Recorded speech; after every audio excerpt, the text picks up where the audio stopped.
Algérie, Maroc, Mauritanie, l'AES cherche-t-elle des alliés au nord?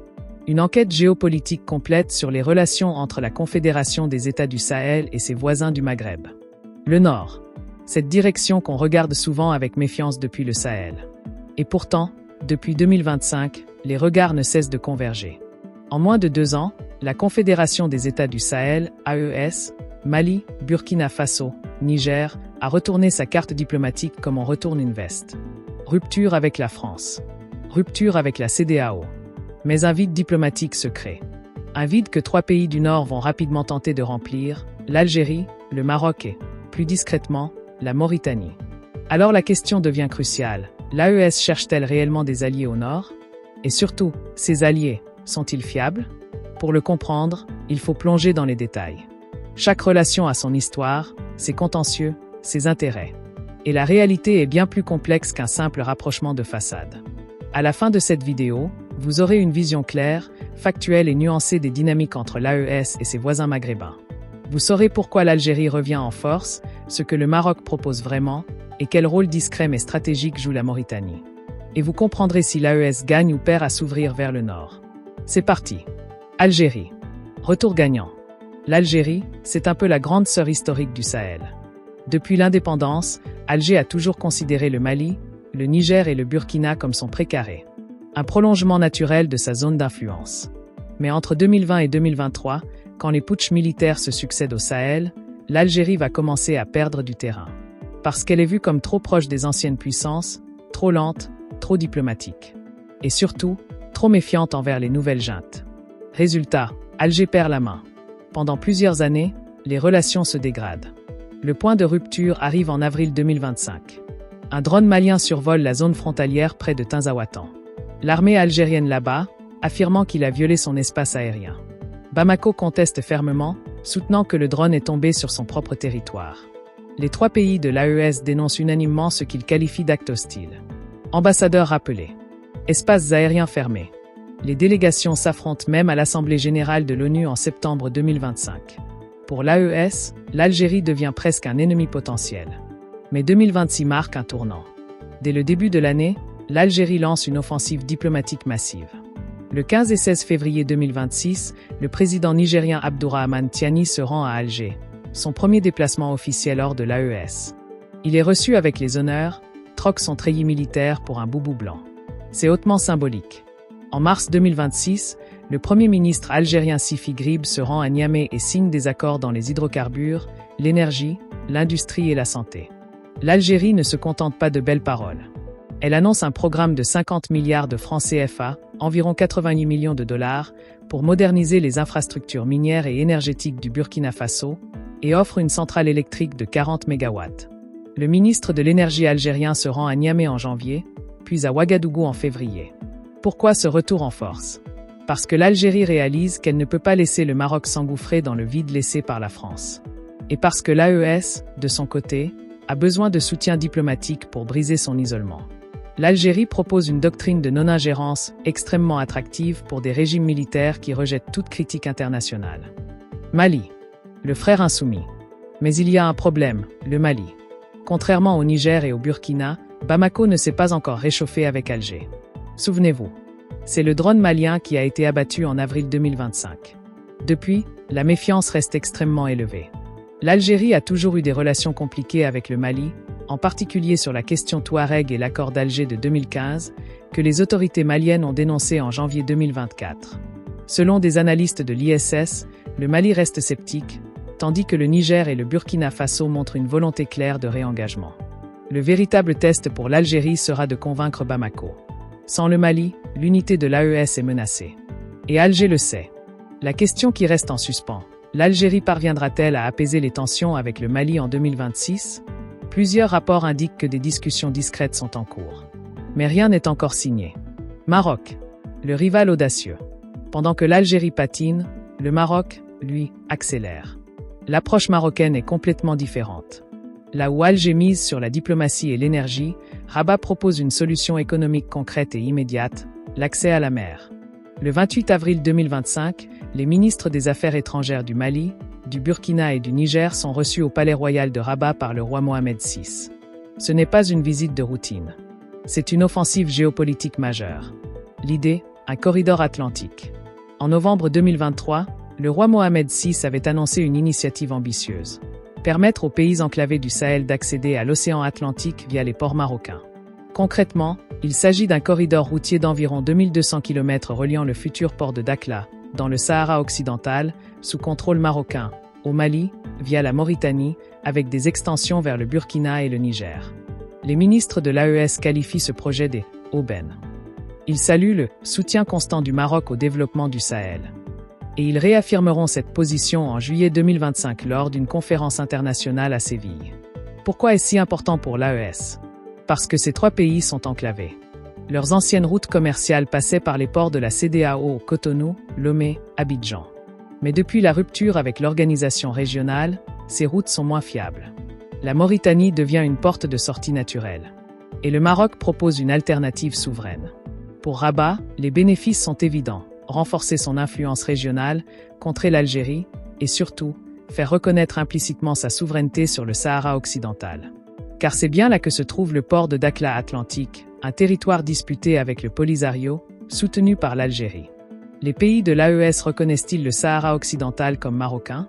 Officiellement, non. Aucune déclaration claire n'a été faite. Mais le simple fait de participer à un projet centré sur Dakhla est perçu par Alger comme une provocation et par Rabat comme une victoire diplomatique. Sahara. L'enjeu qui fâche.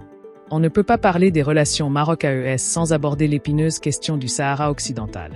Le conflit est vieux de plusieurs décennies. Le Maroc contrôle environ 80% du territoire, mais le Front Polisario, soutenu par l'Algérie, revendique l'indépendance. La tension est permanente. Lorsque le Maroc propose aux pays de l'AES d'utiliser le port de Dakhla Atlantique, il ne fait pas seulement une offre économique. Il demande, implicitement, une forme de reconnaissance politique. En acceptant, les États sahéliens prennent position, même sans le dire explicitement. Pour l'Algérie, c'est inacceptable. Elle accuse le Maroc d'exploiter la vulnérabilité de l'AES pour avancer ses propres intérêts géopolitiques. Mais les pays de l'AES ont-ils vraiment le choix? Non. Ils ont besoin de ports, de routes et d'investissements. Et la Mauritanie, maillon obligé du corridor atlantique, ne peut pas ignorer la réalité du contrôle marocain sur la région de Dakhla. Elle entretient d'ailleurs des relations économiques étroites avec Rabat. Ainsi, le Sahara occidental devient une ligne de faille sous-jacente entre l'Algérie et l'AES et une ligne de rapprochement silencieux entre le Maroc et les trois pays sahéliens. Mauritanie. Le partenaire silencieux. Parlons maintenant de la Mauritanie. Souvent oubliée, toujours stratégique. Nouakchott partage des frontières avec le Mali et le Sahara occidental. Elle contrôle l'accès terrestre entre le Maroc et le reste de l'Afrique de l'Ouest. Dans le projet de corridor atlantique, la Mauritanie est incontournable, un pivot non contournable, comme l'écrit le Policy Center for the New South. Les autorités mauritaniennes jouent une carte délicate. Officiellement neutres, elles doivent composer avec trois pressions contradictoires. Les relations historiques avec l'Algérie, dont elles restent proches. Les opportunités économiques avec le Maroc, qui investit massivement dans les infrastructures frontalières. La proximité sécuritaire avec l'AES, car les groupes armés ne respectent pas les frontières. Mais la Mauritanie est-elle vraiment un allié fiable pour l'AES? Plusieurs rapports évoquent des ambiguïtés. En juillet 2025, un diplomate russe a accusé la Mauritanie de faciliter le transit d'armes ukrainiennes vers des groupes terroristes au Sahel, des accusations non prouvées, mais qui entretiennent la méfiance. D'autres analyses pointent du doigt des complicités entre Nouakchott et certains groupes armés actifs au Mali. Résultat, l'AES regarde la Mauritanie avec un mélange de nécessités économiques et de suspicions sécuritaires. Pourtant, les corridors via Nouakchott sont l'une des rares alternatives au port de la CEDEAO. Le corridor Dakar-Bamako reste le principal axe d'approvisionnement du Mali, avec 2 à 3 millions de tonnes de marchandises par an, représentant plus de 60% des importations. Mais les routes via Conakry ou Nouakchott offrent une flexibilité limitée en raison de la qualité médiocre des ports et des infrastructures routières. La Mauritanie, en somme, est un partenaire incertain. Mais dans le jeu géopolitique actuel, l'AES n'a pas le luxe de choisir ses alliés. Économie. Désenclavement ou dépendance. Au cœur de ces rapprochements vers le nord se trouve un impératif économique brutal, le désenclavement. Les trois pays de l'AES n'ont pas d'accès direct à la mer. Avant 2023, ils dépendaient des ports de la CEDEAO, Cotonou, Lomé, Abidjan, Dakar. Mais depuis la rupture avec l'organisation régionale, ces voies sont moins sûres et plus coûteuses. Les sanctions économiques, même partiellement levées, ont laissé des traces. Le Maroc propose donc une solution de substitution. Le port de Dakhla Atlantique est en construction. Sa superficie atteindra 1650 hectares. Le premier tronçon routier reliant le sud du Maroc au nord de la Mauritanie devrait être terminé fin 2028. Le corridor transsaharien, via la route Essemara-Ozourat, viendra reconnecter la Mauritanie au réseau logistique marocain. Pour l'AES, c'est potentiellement une révolution. Mais à quel prix? D'abord, le coût. Construire 2200 km de routes, de voies ferrées et de connexions aériennes nécessite des milliards de dollars. Le Maroc ne peut pas financer seul. Il attend des contreparties, notamment politiques, sur le Sahara occidental.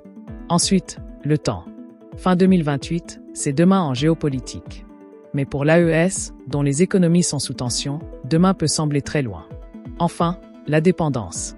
Remplacer les ports de la CEDEAO par des ports marocains, c'est changer de fournisseur, pas vraiment gagner en indépendance. L'Algérie, de son côté, mise sur d'autres projets structurants. Le gazoduc transsaharien, long de 4000 km, doit transporter le gaz nigérian vers l'Europe via le Niger et l'Algérie. Un projet qui, s'il aboutit, créerait une interdépendance économique forte entre Niamey et Alger. La route transsaharienne, reliant l'Algérie au Niger et au Tchad, est déjà réalisée à plus de 90% sur certains tronçons. Deux visions économiques s'affrontent donc au nord. L'Algérie, projets énergétiques et routiers, lents mais potentiellement transformateurs. Le Maroc, solution portuaire rapide, mais chargée de symboles politiques. L'AES, pour l'instant, ne choisit pas. Elle joue sur les deux tableaux. Pragmatisme géopolitique. Rivalité. Le duel maghrébin. Derrière ces offres économiques se cache une réalité brutale, la rivalité historique entre l'Algérie et le Maroc. Depuis la fermeture de la frontière terrestre entre les deux pays en 1994 et la rupture des relations diplomatiques en 2021, le Maghreb est fragmenté. Chaque camp cherche à étendre son influence vers le sud, là où les pays de l'AES représentent un marché, une profondeur stratégique et un levier de pression. Pour l'Algérie, le Sahel est un prolongement naturel de sa zone d'influence. Voir le Maroc s'y installer est insupportable. Pour le Maroc, l'AES est une opportunité de contourner l'Algérie, d'accéder à l'Afrique subsaharienne sans passer par son rival et de légitimer sa présence au Sahara occidental. Le Sahel est devenu l'épicentre des enjeux maghrébins. Chaque rapprochement de l'AES avec Rabat est vécu comme une provocation à Alger. Chaque réchauffement avec Alger est interprété comme une menace à Rabat. L'AES, dans ce duel, a un atout majeur, elle peut faire monter les enchères. En jouant l'Algérie contre le Maroc, les trois pays sahéliens peuvent obtenir des concessions économiques et diplomatiques sans avoir à s'aligner définitivement sur l'un ou l'autre. C'est une position inconfortable, mais potentiellement gagnante. Cependant, le risque est réel. Si l'AES se rapproche trop du Maroc, elle s'aliène l'Algérie, un voisin immédiat, puissant et historiquement influent. Si elle se rapproche trop de l'Algérie, elle perd le soutien marocain et la perspective du corridor atlantique. Un équilibre instable. Une diplomatie de corde raide. Défi. Les obstacles à surmonter. Mais même en jouant habilement, l'AES doit faire face à des défis majeurs dans sa quête d'alliés au nord. Premier défi, la confiance. L'incident du drone d'avril 2025 a montré à quel point les relations entre l'AES et l'Algérie peuvent basculer en quelques heures. La méfiance reste profonde, surtout avec le Mali. Les analystes de l'ISS estiment qu'une médiation urgente de l'Union africaine serait nécessaire pour désamorcer durablement les tensions. Deuxième défi, le Sahara occidental. Tant que le conflit n'est pas résolu, tout projet impliquant le Maroc sera politiquement sensible. L'Algérie ne laissera pas passer. Et l'AES devra naviguer entre la pression algérienne et les promesses marocaines. Troisième défi, la Mauritanie.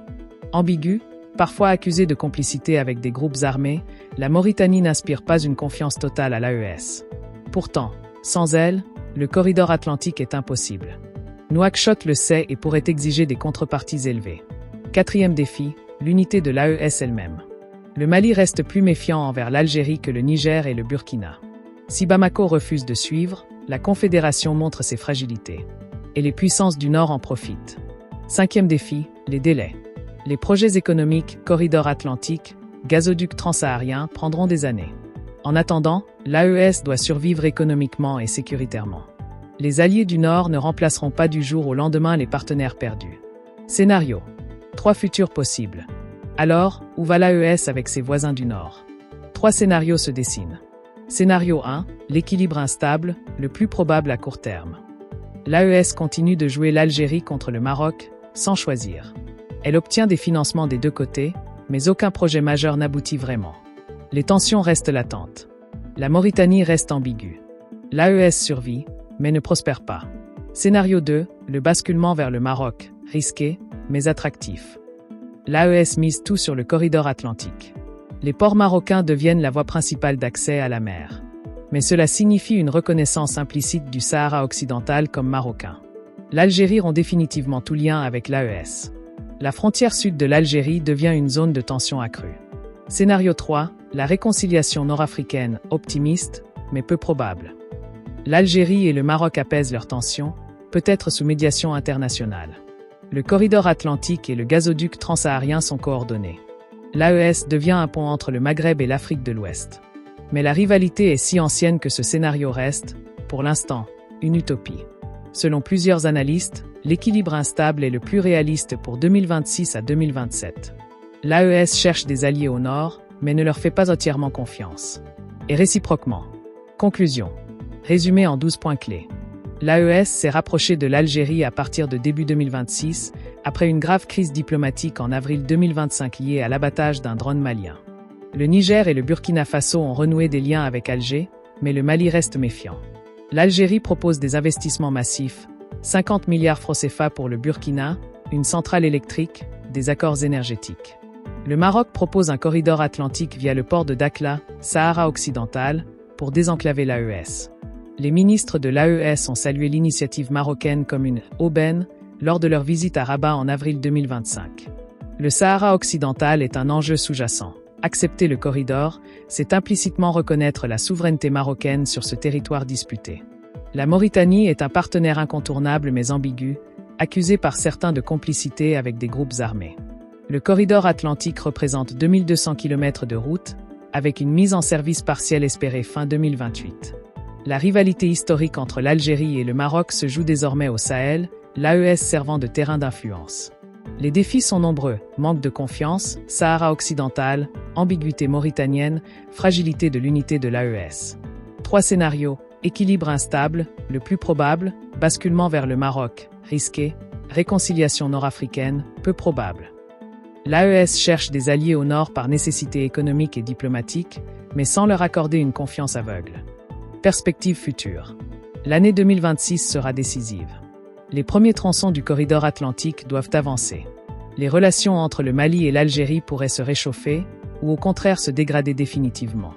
La Mauritanie devra choisir son camp, ou continuer à jouer les deux tableaux. Une certitude, l'AES ne peut plus ignorer le Nord.